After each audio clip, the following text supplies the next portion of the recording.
Hay ciertos temas de interés absorbente, pero demasiado horribles para ser objeto de una obra de mera ficción. Los simples novelistas deben evitarlos si no quieren ofender o desagradar. Solo se tratan con propiedad cuando lo grave y majestuoso de la verdad lo santifican y sostienen. Nos estremecemos, por ejemplo, con el más intenso dolor agradable ante los relatos del paso del Beresina, del terremoto de Lisboa, de la peste de Londres y de la matanza de San Bartolomé o de la muerte por asfixia de los 123 prisioneros en el agujero negro de Calcuta. Pero en estos relatos, lo excitante es el hecho, la realidad, la historia. Como ficciones, nos parecerían sencillamente abominables. He mencionado algunas de las más destacadas y augustas calamidades que registra la historia, pero en ellas el alcance, no menos que el carácter de la calamidad, es lo que impresiona tan vivamente la imaginación. No necesito recordar al lector que, del largo y horrible catálogo de miserias humanas, podría haber escogido muchos ejemplos individuales más llenos de sufrimiento esencial que cualquiera de esos inmensos desastres generales. La verdadera desdicha, la aflicción última, en realidad es particular, no difusa. Demos gracias a Dios misericordioso que los horrorosos extremos de agonía los sufra el hombre individualmente y nunca en masa. Ser enterrado vivo es, sin ningún género de duda, el más terrorífico extremo que jamás haya caído en suerte a un simple mortal. Que le ha caído en suerte con frecuencia, con mucha frecuencia, nadie con capacidad de juicio lo negará. Los límites que separan la vida de la muerte son en el mejor de los casos borrosos e indefinidos. ¿Quién podría decir dónde termina uno y dónde empieza el otro? Sabemos que hay enfermedades en las que se produce un cese total de las funciones aparentes de la vida y, sin embargo, ese cese no es más que una suspensión, para llamarle por su nombre. Hay solo pausas temporales en el incomprensible mecanismo. Transcurrido cierto periodo, algún misterioso principio oculto pone de nuevo en movimiento los mágicos piñones y las ruedas fantásticas. La cuerda de plata no quedó suelta para siempre, ni irreparablemente roto el vaso de oro. Pero entre tanto, ¿dónde estaba el alma? Sin embargo, aparte de la inevitable conclusión a priori de que tales causas deben producir tales efectos, de que los bien conocidos casos de vida en suspenso, una y otra vez, provocan inevitablemente entierros prematuros, aparte de esta consideración, tenemos el testimonio directo de la experiencia médica y del vulgo que prueba que en realidad tienen lugar un gran número de estos entierros. Yo podría referir ahora mismo, si fuera necesario, 100 ejemplos bien probados. Uno de características muy asombrosas y cuyas circunstancias igual quedan aún vivas en la memoria de algunos de mis lectores, ocurrió no hace mucho en la vecina ciudad de Baltimore, donde causó una conmoción penosa, intensa y muy extendida. La esposa de uno de los más respetables ciudadanos, abogado eminente y miembro del Congreso, fue atacada por una repentina e inexplicable enfermedad que burló el ingenio de los médicos. Después de padecer mucho murió, o se supone que murió. Nadie sospechó, y en realidad no había motivos para hacerlo, de que no estaba verdaderamente muerta. Presentaba todas las apariencias comunes de la muerte. El rostro tenía el habitual contorno contraído y sumido. Los labios mostraban la habitual palidez marmórea. Los ojos no tenían brillo. Faltaba el calor. Cesaron las pulsaciones. Durante 3 días el cuerpo estuvo sin enterrar, y en ese tiempo adquirió una rigidez pétrea. Resumiendo, se adelantó el funeral por el rápido avance de lo que se supuso era descomposición. La dama fue depositada en la cripta familiar, que permaneció cerrada durante los 3 años siguientes. Al expirar ese plazo se abrió para recibir un sarcófago, pero ¡ay, qué terrible choque esperaba al marido cuando abrió personalmente la puerta! Al empujar los portones, un objeto vestido de blanco cayó rechinando en sus brazos. Era el esqueleto de su mujer con la mortaja puesta. Una cuidadosa investigación mostró la evidencia de que había revivido a los 2 días de ser sepultada, que sus luchas dentro del ataúd habían provocado la caída de este desde una repisa o nicho al suelo, y al romperse el féretro pudo salir de él. Apareció vacía una lámpara que accidentalmente se había dejado llena de aceite dentro de la tumba. Puede, no obstante, haberse consumido por evaporación. En los peldaños superiores de la escalera que descendía a la espantosa cripta había un trozo del ataúd, con el cual, al parecer, la mujer había intentado llamar la atención golpeando la puerta de hierro. Mientras hacía esto, probablemente se desmayó o quizás murió de puro terror, y al caer, la mortaja se enredó en alguna pieza de hierro que sobresalía hacia adentro. Allí quedó, y así se pudrió, erguida. En el año 1810 tuvo lugar en Francia un caso de inhumación prematura, en circunstancias que contribuyen mucho a justificar la afirmación de que la verdad es más extraña que la ficción. La heroína de la historia era Mademoiselle Victorine Lafourcade, una joven de ilustre familia, rica y muy guapa. Entre sus numerosos pretendientes se contaba Julien Bossuet, un pobre littérateur o periodista de París. Su talento y su amabilidad habían despertado la atención de la heredera, que, al parecer, se había enamorado realmente de él, pero el orgullo de casta la llevó por fin a rechazarlo y a casarse con un tal Monsieur Rinet, banquero y diplomático de cierto renombre. Después del matrimonio, sin embargo, este caballero descuidó a su mujer y quizá llegó a pegarle. Después de pasar unos años desdichados, ella murió. Al menos su estado se parecía tanto al de la muerte que engañó a todos quienes la vieron. Fue enterrada no en una cripta, sino en una tumba común en su aldea natal. Desesperado y aún inflamado por el recuerdo de su cariño profundo, el enamorado viajó de la capital a la lejana provincia donde se encontraba la aldea, con el romántico propósito de desenterrar el cadáver y apoderarse de sus preciosos cabellos. Llegó a la tumba. A medianoche desenterró el ataúd, lo abrió y cuando iba a cortar los cabellos, se detuvo ante los ojos de la amada, que se abrieron. La dama había sido enterrada viva.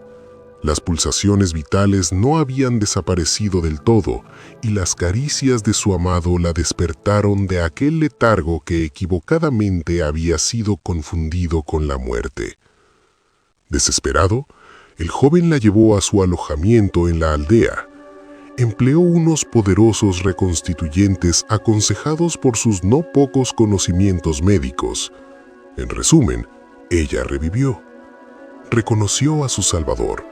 Permaneció con él hasta que lenta y gradualmente recobró la salud. Su corazón no era tan duro, y esta última lección de amor bastó para ablandarlo. Lo entregó a Bossuet. No volvió junto a su marido, sino que, ocultando su resurrección, huyó con su amante a América. 20 años después, los dos regresaron a Francia, convencidos de que el paso del tiempo había cambiado tanto la apariencia de la dama que sus amigos no podrían reconocerla. Pero se equivocaron, pues al primer encuentro, Monsieur Renel reconoció a su mujer y la reclamó. Ella rechazó la reclamación y el tribunal la apoyó, resolviendo que las extrañas circunstancias y el largo período transcurrido habían abolido, no solo desde un punto de vista equitativo, sino legalmente, la autoridad del marido. La revista de cirugía de Leipzig, publicación de gran autoridad y mérito, que algún editor americano haría bien en traducir y publicar, relata en uno de los últimos números un acontecimiento muy penoso que presenta las mismas características. Un oficial de artillería, hombre de gigantesca estatura y salud excelente, fue derribado por un caballo indomable y sufrió una contusión muy grave en la cabeza que le dejó inconsciente. Tenía una ligera fractura de cráneo, pero no se percibió un peligro inmediato. La trepanación se hizo con éxito. Se le aplicó una sangría y se adoptaron otros muchos remedios comunes, pero cayó lentamente en un sopor cada vez más grave y por fin se le dio por muerto. Hacía calor y lo enterraron con prisa indecorosa en uno de los cementerios públicos. Sus funerales tuvieron lugar un jueves. Al domingo siguiente, el parque del cementerio, como de costumbre, se llenó de visitantes, y alrededor del mediodía se produjo un gran revuelo, provocado por las palabras de un campesino que, habiéndose sentado en la tumba del oficial, había sentido removerse la tierra como si alguien estuviera luchando abajo. Al principio nadie prestó demasiada atención a las palabras de este hombre, pero su evidente terror y la terca insistencia con la que repetía su historia produjeron, al fin, su natural efecto en la muchedumbre. Algunos, con rapidez, consiguieron unas palas y la tumba, vergonzosamente superficial, estuvo en pocos minutos tan abierta que dejó al descubierto la cabeza de su ocupante. Daba la impresión de que estaba muerto, pero aparecía casi sentado dentro del ataúd, cuya tapa en furiosa lucha había levantado parcialmente. Inmediatamente lo llevaron al hospital más cercano, donde se le declaró vivo, aunque en estado de asfixia. Después de unas horas, volvió en sí, reconoció a algunas personas conocidas y con frases inconexas relató sus agonias en la tumba. Por lo que dijo, estaba claro que la víctima mantuvo la conciencia de vida durante más de una hora después de la inhumación, antes de perder los sentidos. Habían rellenado la tumba, sin percatarse, con una tierra muy porosa, sin aplastar, y por eso le llegó un poco de aire. Oyó los pasos de la multitud sobre su cabeza y a su vez trató de hacerse oír. El tumulto en el parque del cementerio, dijo, fue lo que seguramente lo despertó de un profundo sueño, pero al despertarse, se dio cuenta del espantoso horror de su situación. Este paciente, según cuenta la historia, iba mejorando y parecía encaminado hacia un restablecimiento definitivo, cuando cayó víctima de la charlatanería de los experimentos médicos. Se le aplicó la batería galvánica y expiró de pronto en uno de esos paroxismos estáticos que en ocasiones produce. La mención de la batería galvánica, sin embargo, me trae a la memoria un caso bien conocido y muy extraordinario, en que su acción resultó ser la manera de devolver la vida a un joven abogado de Londres que estuvo enterrado 2 días. Esto ocurrió en 1831 y entonces causó profunda impresión en todas partes, donde era tema de conversación. El paciente, el señor Edward Stapleton, había muerto, aparentemente, de fiebre tifoidea acompañada de unos síntomas anómalos que despertaron la curiosidad de sus médicos. Después de su aparente fallecimiento, se pidió a sus amigos la autorización para un examen post-mortem, autopsia, pero estos se negaron. Como sucede a menudo ante estas negativas, los médicos decidieron desenterrar el cuerpo y examinarlo a conciencia, en privado. Fácilmente llegaron a un arreglo con uno de los numerosos grupos de ladrones de cadáveres que abundan en Londres, y la tercera noche después del entierro, el supuesto cadáver fue desenterrado de una tumba de 8 pies de profundidad y depositado en el quirófano de un hospital privado. Al practicársele una incisión de cierta longitud en el abdomen, el aspecto fresco e incorrupto del sujeto sugirió la idea de aplicar la batería. Hicieron sucesivos experimentos con los efectos acostumbrados, sin nada de particular en ningún sentido, salvo en 1 o 2 ocasiones una apariencia de vida mayor de la norma en cierta acción convulsiva. Era ya tarde, iba a amanecer, y se creyó oportuno, al fin, proceder inmediatamente a la disección. Pero uno de los estudiosos tenía un deseo especial de experimentar una teoría propia, e insistió en aplicar la batería a uno de los músculos pectorales.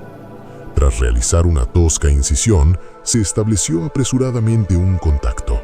Entonces el paciente, con un movimiento rápido pero nada convulsivo, se levantó de la mesa, caminó hacia el centro de la habitación, Miró intranquilo a su alrededor unos instantes y entonces habló. Lo que dijo fue ininteligible, pero pronunció algunas palabras y silabeaba claramente. Después de hablar, se cayó pesadamente al suelo. Durante unos momentos todos se quedaron paralizados de espanto, pero la urgencia del caso pronto les devolvió la presencia de ánimo. Se vio que el señor Stapleton estaba vivo, aunque sin sentido. Después de administrarle éter, volvió en sí y rápidamente recobró la salud, retornando a la sociedad de sus amigos, a quienes sin embargo se les ocultó toda noticia sobre la resurrección hasta que ya no se temía una recaída. Es de imaginar la maravilla de aquellos y su extasiado asombro. El dato más espeluznante de este incidente, sin embargo, se encuentra en lo que afirmó el mismo señor Stapleton. Declaró que en ningún momento perdió todo el sentido, que de un modo borroso y confuso percibía todo lo que le estaba ocurriendo, desde el instante en que fuera declarado muerto por los médicos hasta cuando cayó desmayado en el piso del hospital. «Estoy vivo», fueron las incomprendidas palabras que al reconocer la sala de disección había intentado pronunciar en aquel grave instante de peligro. Sería fácil multiplicar historias como estas, pero me abstengo, porque en realidad no nos hacen falta para establecer el hecho de que suceden entierros prematuros. Cuando reflexionamos, en las raras veces en que, por la naturaleza del caso, tenemos la posibilidad de descubrirlos, debemos admitir que tal vez ocurren más frecuentemente de lo que pensamos. En realidad, casi nunca se han removido muchas tumbas de un cementerio, por alguna razón, sin que aparecieran esqueletos en posturas que sugieren la más espantosa de las sospechas. La sospecha es espantosa, pero es más espantoso el destino. Puede afirmarse, sin vacilar, que ningún suceso se presta tanto a llevar al colmo de la angustia física y mental como el enterramiento antes de la muerte. La insoportable opresión de los pulmones, las emanaciones sofocantes de la tierra húmeda, la mortaja que se adhiere, el rígido abrazo de la estrecha morada, la oscuridad de la noche absoluta, el silencio como un mar que abruma, la invisible pero palpable presencia del gusano vencedor. Estas cosas, junto con los deseos del aire y de la hierba que crecen arriba, con el recuerdo de los queridos amigos que volarían a salvarnos si se enteraran de nuestro destino, y la conciencia de que nunca podrán saberlo, de que nuestra suerte irremediable es la de los muertos de verdad. Estas consideraciones, llevan el corazón a un palpitante, a un grado de espantoso e insoportable horror, ante el cual la imaginación más audaz retrocede. No conocemos nada tan angustioso en la tierra. No podemos imaginar nada tan horrible en los dominios del más profundo infierno. Y por eso todos los relatos sobre este tema despiertan un interés profundo. Interés que, sin embargo, gracias a la temerosa reverencia hacia este tema, depende justa y específicamente de nuestra creencia en la verdad del asunto narrado. Lo que voy a contar ahora es mi conocimiento real, mi experiencia efectiva y personal. Durante varios años, sufrí ataques de ese extraño trastorno que los médicos han decidido llamar catalepsia, a falta de un nombre que mejor lo defina. Aunque tanto las causas inmediatas como las predisposiciones e incluso el diagnóstico de esta enfermedad siguen siendo misteriosas, su carácter evidente y manifiesto es bien conocido. Las variaciones parecen serlo principalmente de grado. A veces el paciente se queda un solo día o incluso un periodo más breve en una especie de exagerado letargo. Está inconsciente y externamente inmóvil, pero las pulsaciones del corazón aún se perciben débilmente. Quedan algunos indicios de calor, Una leve coloración persiste en el centro de las mejillas y al aplicar un espejo a los labios, podemos detectar una torpe, desigual y vacilante actividad de los pulmones. Otras veces el trance dura semanas e incluso meses, mientras el examen más minucioso y las pruebas médicas más rigurosas no logran establecer ninguna diferencia material entre el estado de la víctima y lo que concebimos como muerte absoluta. Por regla general lo salvan sus amigos, que saben que sufre anteriormente de catalepsia y la consiguiente sospecha, pero sobre todo le salva la ausencia de corrupción. La enfermedad, por fortuna, avanza gradualmente. Las primeras manifestaciones, aunque marcadas, son inequívocas. Los ataques son cada vez más característicos y cada uno dura más que el anterior. En esto reside la mayor seguridad de cara a evitar la inhumación. El desdichado cuyo primer ataque tuviera la gravedad con que en ocasiones se presenta, sería casi inevitablemente llevado vivo a la tumba. Mi propio caso no difería en ningún detalle importante de los mencionados en los textos médicos. A veces, sin ninguna causa aparente, me hundía poco a poco en un estado de semisíncope o casi desmayo, y ese estado, sin dolor, sin capacidad de moverme o realmente de pensar, pero con una borrosa y letárgica conciencia de la vida y de la presencia de los que rodeaban mi cama, duraba hasta que la crisis de la enfermedad me devolvía, de repente, el perfecto conocimiento. Otras veces el ataque era rápido, fulminante. Me sentía enfermo, aterido, helado, con escalofríos y mareos, y de repente me caía postrado. Entonces, durante semanas, todo estaba vacío, negro, silencioso, y la nada se convertía en el universo. La total aniquilación no podía ser mayor. Despertaba, sin embargo, de estos últimos ataques, lenta y gradualmente, en contra de lo repentino del acceso. Así como amanece el día para el mendigo que vaga por las calles en la larga y desolada noche de invierno, sin amigos ni casa, así lenta, cansada, alegre volvía a mí la luz del alma. Pero, aparte de esta tendencia al síncope, mi salud general parecía buena, y no hubiera podido percibir que sufría esta enfermedad, a no ser que una peculiaridad de mi sueño pudiera considerarse provocada por ella. Al despertarme, nunca podía recobrar enseguida el uso completo de mis facultades, y permanecía siempre durante largo rato en un estado de azoramiento y perplejidad, ya que las facultades mentales en general y la memoria en particular se encontraban en absoluta suspensión. En todos mis padecimientos no había sufrimiento físico, sino una infinita angustia moral. Mi imaginación se volvió macabra. Hablaba de gusanos, de tumbas, de epitafios. Me perdía en meditaciones sobre la muerte y la idea del entierro prematuro se apoderaba de mi mente. El espeluznante peligro al cual estaba expuesto me obsesionaba día y noche.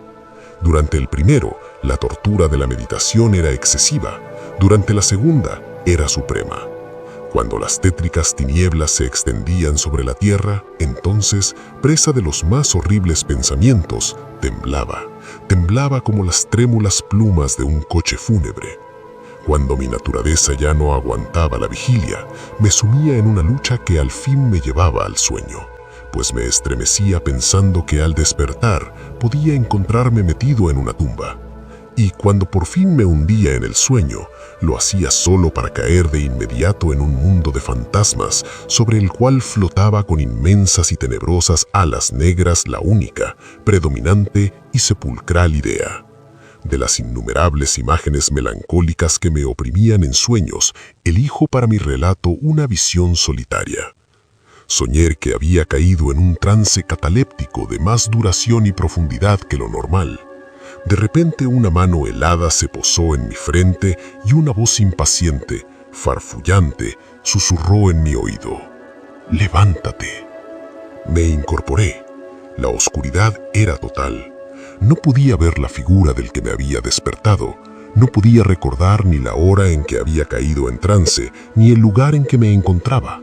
Mientras seguía inmóvil, intentando ordenar mis pensamientos, la fría mano me agarró con fuerza por la muñeca, sacudiéndola con petulancia, mientras la voz farfullante decía de nuevo: «Levántate. ¿No te he dicho que te levantes?» «¿Y tú?», pregunté. «¿Quién eres?»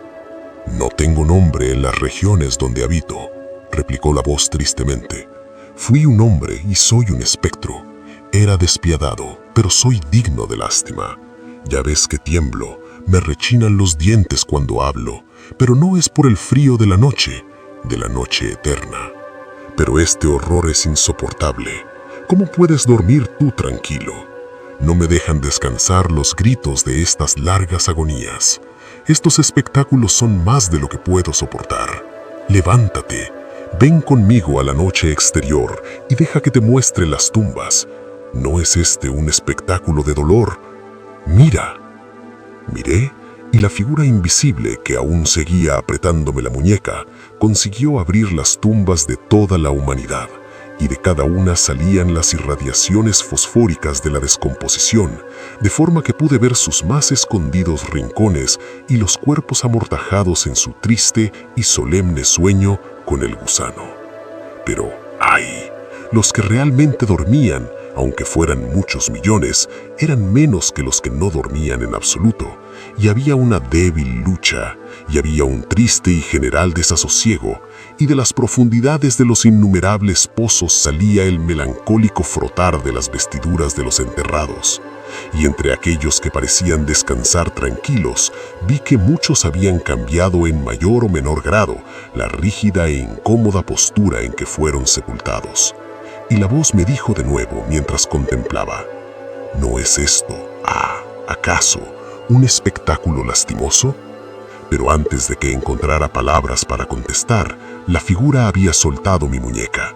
Las luces fosfóricas se extinguieron y las tumbas se cerraron con súbita vehemencia, mientras de ellas salía un tumulto de gritos desesperados, repitiendo: ¿no es esto, Dios mío, acaso un espectáculo lastimoso? Fantasías como esta se presentaban por la noche y extendían su terrorífica influencia incluso en mis horas de vigilia. Mis nervios quedaron destrozados y fui presa de un horror continuo. Ya no me atrevía a montar a caballo, a pasear, ni a practicar ningún ejercicio que me alejara de casa. En realidad, ya no me atrevía a fiarme de mí, lejos de la presencia de los que conocían mi propensión a la catalepsia, por miedo de que, en uno de esos ataques, me enterraran antes de conocer mi estado realmente. Dudaba del cuidado y de la lealtad de mis amigos más queridos. Temía que, en un trance más largo de lo acostumbrado, se convencieran de que ya no había remedio. Incluso llegaba a temer que, como les causaba muchas molestias, quizás se alegraran de considerar que un ataque prolongado era la excusa suficiente para librarse definitivamente de mí. En vano trataban de tranquilizarme con las más solemnes promesas. Les exigía, con los juramentos más sagrados, que en ninguna circunstancia me enterraran hasta que la descomposición estuviera tan avanzada que impidiese la conservación.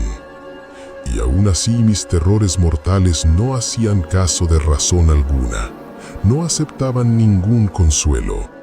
Empecé con una serie de complejas precauciones. Entre otras, mandé remodelar la cripta familiar de forma que se pudiera abrir fácilmente desde dentro. A la más débil presión sobre una larga palanca que se extendía hasta muy dentro de la cripta, se abrirían rápidamente los portones de hierro. También estaba prevista la entrada libre de aire y de luz, y adecuados recipientes con alimentos y agua al alcance del ataúd preparado para recibirme. Este ataúd estaba acolchado con un material suave y cálido, y dotado de una tapa elaborada según el principio de la puerta de la cripta, incluyendo resortes ideados de forma que el más débil movimiento del cuerpo sería suficiente para que se soltara. Aparte de esto, del techo de la tumba colgaba una gran campana, cuya soga pasaría, estaba previsto, por un agujero en el ataúd y estaría atada a una mano del cadáver.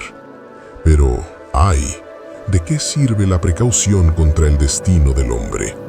Ni siquiera estas bien urdidas seguridades bastaban para librar de las angustias más extremas de la inhumación en vida a un infeliz destinado a ellas. Llegó una época, como me había ocurrido antes a menudo, en que me encontraba emergiendo de un estado de total inconsciencia a la primera sensación débil e indefinida de la existencia. Lentamente, con paso de tortuga, se acercaba el pálido amanecer gris del día psíquico, un desasosiego aletargado, una sensación apática de sordo dolor, ninguna preocupación, ninguna esperanza, ningún esfuerzo. Entonces, después de un largo intervalo, un zumbido en los oídos. Luego, tras un lapso de tiempo más largo, una sensación de hormigueo o comezón en las extremidades. Después, un periodo aparentemente eterno de placentera quietud, durante la cual las sensaciones que se despiertan luchan por transformarse en pensamientos. Más tarde, otra corta zambullida en la nada. Luego, un súbito restablecimiento. Al fin, el ligero estremecimiento de un párpado. E inmediatamente después, un choque eléctrico de terror mortal e indefinido que envía la sangre a torrentes desde las sienes al corazón. Y entonces, el primer esfuerzo por pensar. Y entonces, el primer intento de recordar. Y entonces, un éxito parcial y evanescente. Y entonces, la memoria ha recobrado su dominio, que en cierta medida tengo conciencia de mi estado. Siento que no me estoy despertando de un sueño corriente. Recuerdo que he sufrido de catalepsia. Y entonces, por fin, como si fuera la embestida de un océano, el único peligro horrendo, la única idea espectral y siempre presente, abruma mi espíritu estremecido. Unos minutos después de que esta fantasía se apoderase de mí, me quedé inmóvil. ¿Y por qué? No podía reunir valor para moverme. No me atrevía a hacer el esfuerzo que desvelara mi destino. Sin embargo, algo en mi corazón me susurraba que era seguro. La desesperación, tal como ninguna otra clase de desdicha produce, solo la desesperación me empujó, después de una profunda duda, a abrir mis pesados párpados. Los levanté. Estaba oscuro. Todo oscuro. Sabía que el ataque había terminado. Sabía que la situación crítica de mi trastorno había pasado. Sabía que había recuperado el uso de mis facultades visuales. Y, sin embargo, todo estaba oscuro. Oscuro con la intensa y absoluta falta de luz de la noche que dura para siempre. Intenté gritar, y mis labios y la lengua reseca se movieron convulsivamente, pero ninguna voz salió de los cavernosos pulmones que, oprimidos como por el peso de una montaña, jadeaban y palpitaban con el corazón en cada inspiración laboriosa y difícil. El movimiento de las mandíbulas en el esfuerzo por gritar me mostró que estaban atadas, como se hace con los muertos. Sentí también que yacía sobre una materia dura, y algo parecido me apretaba los costados. Hasta entonces no me había atrevido a mover ningún miembro, pero al fin levanté con violencia mis brazos, que estaban estirados, con las muñecas cruzadas. Chocaron con una materia sólida que se extendía sobre mi cuerpo a no más de 6 pulgadas de mi cara. Ya no dudaba de que reposaba al fin dentro de un ataúd. Y entonces, en medio de toda mi infinita desdicha, vino dulcemente la esperanza, como un querubín, pues pensé en mis precauciones. Me retorcí e hice espasmódicos esfuerzos para abrir la tapa. No se movía. Me toqué las muñecas buscando la soga. No la encontré. Y entonces mi consuelo huyó para siempre, y una desesperación aún más inflexible reinó triunfante, pues no pude evitar percatarme de la ausencia de las almohadillas que había preparado con tanto cuidado. Y entonces llegó de repente a mis narices el fuerte y peculiar olor de la tierra húmeda. La conclusión era irresistible. No estaba en la cripta. Había caído en trance lejos de casa, entre desconocidos. No podía recordar cuándo y cómo, y ellos me habían enterrado como un perro, metido en algún ataúd común, cerrado con clavos y arrojado bajo tierra y para siempre, en alguna tumba común y anónima. Cuando este horrible convencimiento se abrió paso con fuerza hasta lo más íntimo de mi alma, luché una vez más para gritar. Y este segundo intento tuvo éxito. Un largo, salvaje y continuo grito o alarido de agonía resonó en los recintos de la noche subterránea. «Oye, ¿qué es eso?», dijo una áspera voz como respuesta. «¿Qué diablos pasa ahora?», dijo otro. «Fuera de ahí», dijo otro. «¿Por qué aúlla de esa manera como un gato montés?», dijo un cuarto. Y entonces unos individuos de aspecto rudo me sujetaron y me sacudieron sin ninguna consideración. No me despertaron del sueño, pues estaba completamente despierto cuando grité, pero me devolvieron la plena posesión de mi memoria. Esta aventura ocurrió cerca de Richmond, en Virginia. Acompañado de un amigo, había bajado en una expedición de caza, unas millas por las orillas del río James. Se acercaba la noche cuando nos sorprendió una tormenta. La cabina de una pequeña chalupa anclada en la corriente y cargada de tierra vegetal nos ofreció el único refugio accesible. Le sacamos el mayor provecho posible y pasamos la noche a bordo. Me dormí en una de las dos literas. No hace falta describir las literas de una chalupa de 70 u 80 toneladas. La que yo ocupaba no tenía ropa. Su anchura era de 18 pulgadas. La distancia entre el fondo y la cubierta era exactamente la misma. Me resultó muy difícil meterme en ella.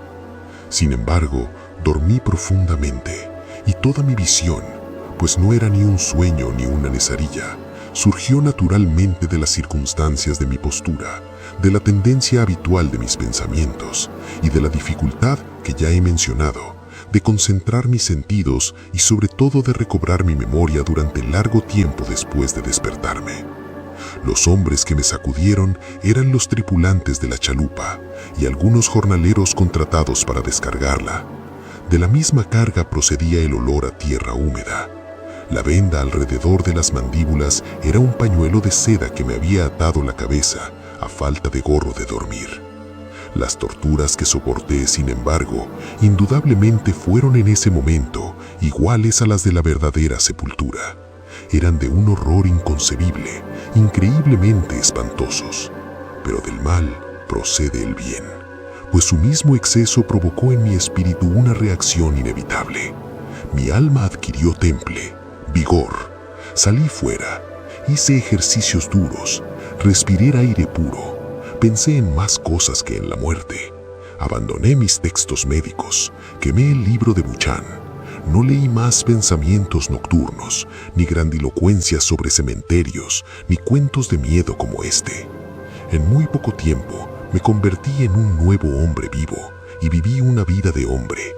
Desde aquella memorable noche, descarté para siempre mis aprensiones sepulcrales, y con ellas se desvanecieron los achaques catalépticos, de los cuales quizá fueran menos consecuencia que causa.